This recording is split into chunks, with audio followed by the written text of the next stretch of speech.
Dear students, a very warm welcome to all of you in my today's lecture of strategic management.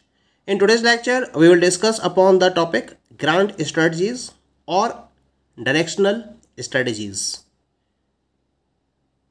The corporate strategies a firm can adopt have been classified into four broad categories, that is stability, expansion, retrenchment and combination, and these are known as grand strategies.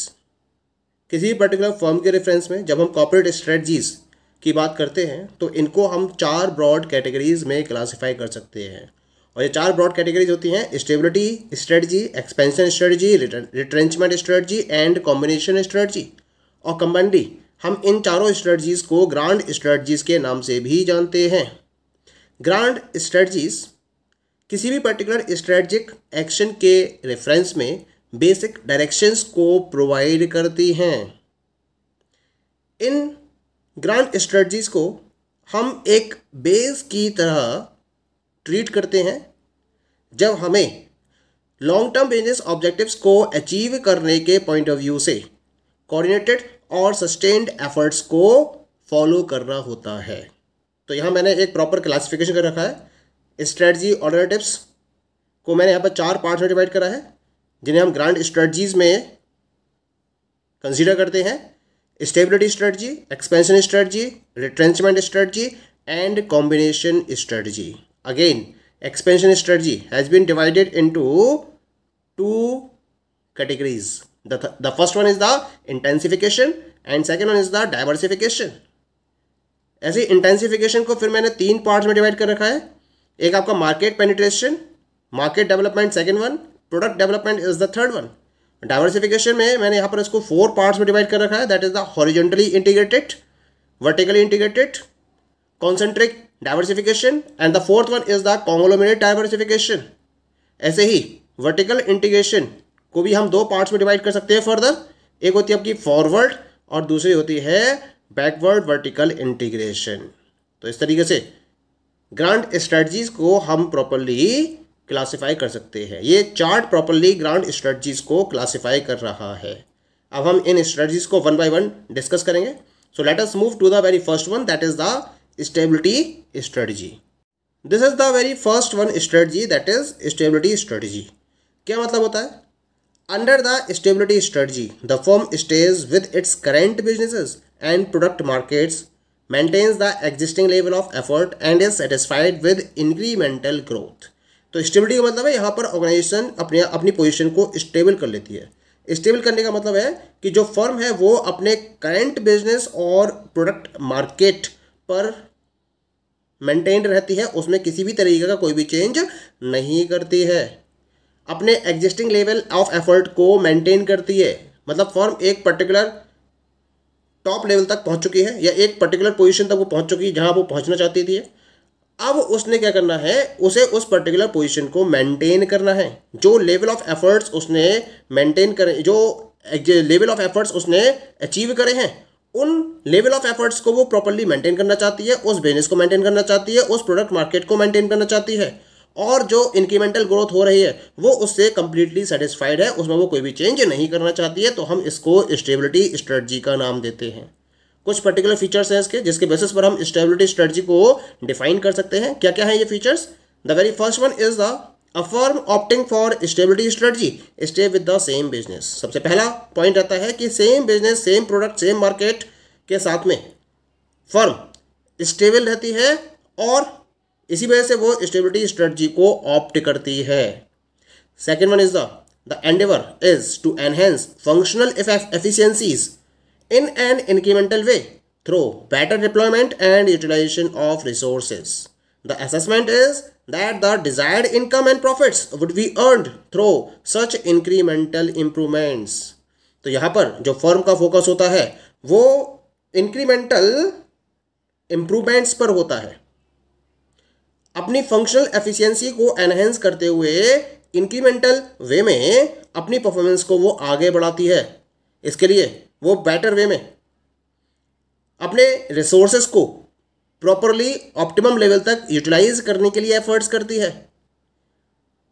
Firm ये assess करती है कि जो उसका desired income और profit है वो इन particular incremental improvements के बेसिस पर अर्न किए जा सकते हैं। इस थिंकिंग के साथ में फर्म स्टेबिलिटी स्ट्रेटजी को फॉलो करती है। Third one is the only firms with modest growth objective will vote for this strategy. जो फर्म मोडेस्ट ग्रोथ ऑब्जेक्टिव के साथ में आगे बढ़ना चाहती हैं वही इस पर्टिकुलर स्ट्रेटजी को फोकस करती हैं। Clear. Fourth one is strategy, जो हम स्टेबिलिटी स्ट्रेटजी की बात कर रहे हैं, इसमें कोई भी बिजनेस कॉर्पोरेशन अपने बिजनेस को प्रॉपरली रीडिफाइन नहीं करती है। बिना बिजनेस को रीडिफाइन करते हुए ही स्टेबिलिटी स्ट्रेटजी को अडॉप्ट किया जाता है। इसके साथ साथ नेक्स्ट पॉइंट क्या है इसका ना, ये एक तरीके की सेफ्टी ओरिएंटेड स्ट्रेटजी है। यानी कि आपने एक पर्टिकुलर पोजीशन अचीव कर ली है जिसे आप अचीव करना चाहते थे और अब आप उस पर्टिकुलर पोजीशन को मेंटेन करना चाहते हो और उसी वजह से आप स्टेबिलिटी स्ट्रेटजी को फोकस करते हो। That is clear. Next feature is fresh investment के लिए कोई भी जगह नहीं होती है स्टेबिलिटी स्ट्रेटजी में। यानी कि जो बिजनेस आप रन कर रहे हो उसी पर बने रहते हो, जिस मार्केट में डील कर रहे हो उसी में डील करते रहते हो और जिस लेवल ऑफ एफर्ट से आप अपनी एक्टिविटीज़ को फॉलो कर रहे थे उसी लेवल ऑफ एफर्ट से एक्टिविटीज़ को फॉलो करते रहते हो और इसी वजह से किसी भी टाइप के फ्रेश इन्वेस्टमेंट को इसमें इन्वॉल्व नहीं किया जाता है। नेक्स्ट वन, क्योंकि किसी भी टाइप का नया इन्वेस्टमेंट नहीं है, आप एग्जिस्टिंग पोजीशन को मेंटेन करना चाहते हो, इसी वजह से यहाँ रिस्क लेवल भी बहुत कम होता है। हमारी रिस्क लेवल इज देयर, बहुत ही कम रिस्क अवेलेबल रहता है इस टाइप की स्ट्रेटजी के साथ में। Next one is the it is a fairly frequently employed strategy. सबसे ज़्यादा और फ्रिक्वेंट वे में यूज़ की जाने वाली स्ट्रेटजी है स्टेबिलिटी स्ट्रेटजी, क्योंकि एक पर्टिकुलर पोजीशन को अचीव करने के बाद हर एक ऑर्गेनाइजेशन स्टेबिलिटी स्ट्रेटजी को जरूर फोकस करती ही करती है। Next one is the with it the firm has the benefit of concentrating it's resources and attention on the existing businesses oblique products and market. यानी कि अगर कोई फर्म स्टेबिलिटी स्ट्रेटजी को फोकस करती है तो इसके बेसिस पर वो अपने रिसोर्सेज और अपने अटेंशन को एग्जिस्टिंग बिजनेस या फिर एग्जिस्टिंग प्रोडक्ट्स और एग्जिस्टिंग मार्केट्स के बेनिफिट को कॉन्सेंट्रेट करने में यूज करती है। Okay, so these all are the different features और characteristics of stability strategy. Next we come to the second strategy. The second strategy is expansion strategy. क्या concept है expansion strategy का? In such a strategy, the firm seeks significant growth, maybe within the current businesses, maybe entering new businesses that are related to existing business, or by entering new businesses that are unrelated to existing business. तो इस type की strategy में कोई भी particular firm अपनी growth को ensure करना चाहती है और वो भी एक सिग्निफिकेंट ग्रोथ को। इसके लिए उसके पास बहुत सारे तरीके होते हैं, या तो वो अपने करंट बिजनेसेस में ग्रोथ को एंश्योर करना चाहती है या फिर वो एक ऐसे नए बिजनेस में एंटर करना चाहती है जो एग्जिस्टिंग बिजनेस से किसी भी तरीके से रिलेटेड हो, या फिर वो ऐसे बिजनेस में एंटर करती है जो एग्जिस्टिंग बिजनेस से अनरिलेटेड भी हो सकता है। तो इनमें से किसी भी तरीके को फॉलो करते हुए उसका पर्पस क्या है? सिग्निफिकेंट ग्रोथ को अचीव करना। तो हम इस टाइप की स्ट्रेटजी को एक्सपेंशन स्ट्रेटजी का नाम देते हैं। अब इस स्ट्रेटजी में मेन फीचर्स क्या क्या है, क्या कैरेक्टरिस्टिक्स हैं इसकी, इसका मेन कवरिंग एरिया क्या है, कौन कौन से एरिया को कवर्ड करता है, इसका स्कोप क्या है। So let us have a discussion on the main features और scoping area of the expansion strategy. The very first feature is it is the true growth strategy. A firm with a mammoth growth ambition can meet its objectives only through the expansion strategy. Truly growth strategy के नाम से भी इसको जाना जाता है, या इसको एक ट्रूली ग्रोथ स्ट्रेटजी कहा जाता है, क्योंकि अगर कोई एक ऐसी फर्म है जो ग्रोथ एम्बिशियस है और जो एक लार्ज स्केल पर या एक लार्ज वे में अपनी ग्रोथ एम्बिशन को कंप्लीट करना चाहती है, तो इसको केवल एक्सपेंशन स्ट्रेटजी के बेसिस पर ही मीट आउट किया जा सकता है।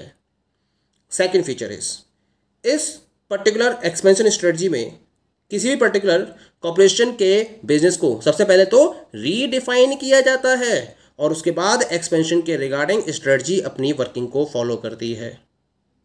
That is clear. The third point is the process of renewal of the firm through fresh investments and new business products markets is facilitated only by expansion strategy. यानी कि अगर कोई firm fresh investment के basis पर renewal की process को follow करना चाहती है तो एक्सपेंशन स्ट्रेटजी को फोकस करते हुए वो नए बिजनेस, नए प्रोडक्ट्स और नए मार्केट में ऑपरेट कर सकती है और फ्रेश इन्वेस्टमेंट के बेसिस पर रिन्यूअल की प्रोसेस को वो आगे बढ़ा सकती है, उसे प्रोसीड कर सकती है, लेकिन केवल एक्सपेंशन स्ट्रेटजी के बेसिस पर ही ये पॉसिबल है। नेक्स्ट वन इज द एक हाईली वर्सेटाइल स्ट्रेटजी होती है एक्सपेंशन स्ट्रेटजी, क्योंकि इसमें आपके पास several permutations and combinations available होते हैं इन रेफरेंस ऑफ ग्रोथ। यानी कि ग्रोथ के रिगार्डिंग आपके पास बहुत सारे परम्यूटेशंस और कॉम्बिनेशंस अवेलेबल हैं, जिनमें से आप किसी भी बेस्ट को सेलेक्ट करके अपने बिजनेस को ग्रोथ की तरफ ले जा सकते हो, एक्सपेंशन की तरफ ले जा सकते हो। Clear. Next one is the expansion strategy. जब हम बात करते हैं तो इसमें दो पर्टिकुलर रूट्स होते हैं जिनके थ्रू आप एक्सपेंड कर सकते हो अपने बिजनेस को। एक तो होता है इंटेंसिफिकेशन और दूसरा कहलाता है दैट इज डाइवर्सिफिकेशन। बात करते हैं इंटेंसिफिकेशन की। इंटेंसिफिकेशन स्ट्रेटजी में जो फर्म है वो अपने करंट बिजनेस को ग्रो करने के पॉइंट ऑफ व्यू से एक्सपेंशन करना चाहती है, यानी कि करंट बिजनेस को ग्रो करना चाहती है, तो हम इसे बोलेंगे इंटेंसिफिकेशन स्ट्रेटजी। और जो इंटेंसिफिकेशन स्ट्रेटजी होती है इसमें भी 3 पर्टिकुलर ऑल्टरनेटिव रूट्स आपके पास अवेलेबल होते हैं जिसके थ्रू आप फर्म को एक्सपेंड कर सकते हो। The first one is market penetration strategy, second one is the market development strategy and third one is product development strategy. तो ये 3 आपके पास वेज होते हैं इंटेंसिफिकेशन के। Now we will talk about the diversification. Expansion का ये दूसरा route है diversification. This strategy involves expansion into new businesses that are outside the current businesses and market. यानी कि आपके करंट बिजनेस और मार्केट से आउटसाइड जिन बिजनेसेस में आप एक्सपेंड करते हो तो ये डाइवर्सिफिकेशन स्ट्रेटजी कहलाती है। यानी कि आप एक ऐसे पर्टिकुलर नए बिजनेस में एक्सपेंड करना चाहते हो जो आपके करंट बिजनेसेस या मार्केट से किसी भी तरीके से रिलेटेड नहीं होता है। ठीक है। अब 9th फीचर आता है इसके अंदर कि डाइवर्सिफिकेशन स्ट्रेटजी के भी 3 तरीके हो सकते हैं। मेन 3 तरीके हैं इसके। एक तो होता है वर्टिकली इंटीग्रेटेड डाइवर्सिफिकेशन, दूसरा होता है कॉन्सेंट्रिक डाइवर्सिफिकेशन और तीसरा होता है कॉन्ग्लोमेरेट डाइवर्सिफिकेशन। जिनमें से जो वर्टिकल डाइवर्सिफिकेशन स्ट्रेटजी है इसमें एक ऐसे नए बिजनेस की तरफ एक्सपेंड किया जाता है जो करंट बिजनेस से रिलेटेड तो होते हैं, उनके साथ में उसका कनेक्शन तो होता है, लेकिन वो नए बिजनेसेस होते हैं। These are the new fields. और इसमें भी 2 कंपोनेंट होते हैं, एक होता है आपका फॉरवर्ड इंटीग्रेशन और दूसरा होता है बैकवर्ड इंटीग्रेशन।